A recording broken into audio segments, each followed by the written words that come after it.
Yeah, I mean, we've got 2 clients at the moment who came to us who want to buy a commercial property, came to us early enough, both run their own businesses. So we collected their financial information, but they haven't even found a property. Collected their financial information, how much profit do we have, what are your commitments, what's the expected rental return on the commercial property we're looking at. Yeah. And, then we can put together a forecast of, well, based on your equity and your income from a commercial basis, this is probably about what you can afford. It's not a pre-approval. Banks don't typically give pre-approvals for commercial property because they can't forecast the rent. It's not worth anything pre-approval anyway. Like they're well, hardly, yeah, I mean, it does give you an idea. Yeah, it gives you an idea, but the rules always change, and next month they got a new, parameter that they're going to throw in there. Sure, pre-approved subject to credit. That's right, exactly. Subject to credit approval. So, and you don't know what's going to come back from a valuation. So signing an unconditional contract would not be the right thing to do. No. Because you've got to get a valuation. That valuation comes in under, and recently that happened. We had someone buy a property at 2.2 million. The valuation came in at 1.9. Mm. Now, in that instance, fortunately, that client had cash and wanted to buy the property and put the extra cash in. But that doesn't always happen. Yeah. Not everyone's got cash. No, not everyone's got cash. If they don't have cash, they can contact you.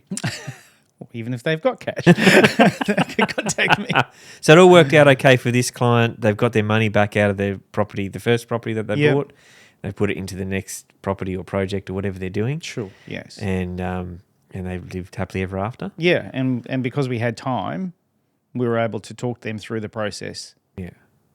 Here's what has to happen step by step. This is what we're doing next.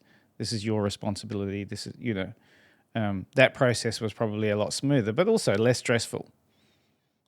We find a lot of stress is created by these timeframes, which are arbitrary. Like, you don't have to settle a property in 30 days, do you? No. It could be 43 days Yeah. or 67.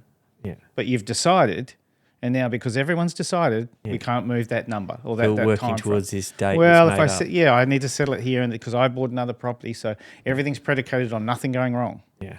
I would just say, whether it's residential or commercial, just give yourself a little bit of latitude and say, why don't we just make it?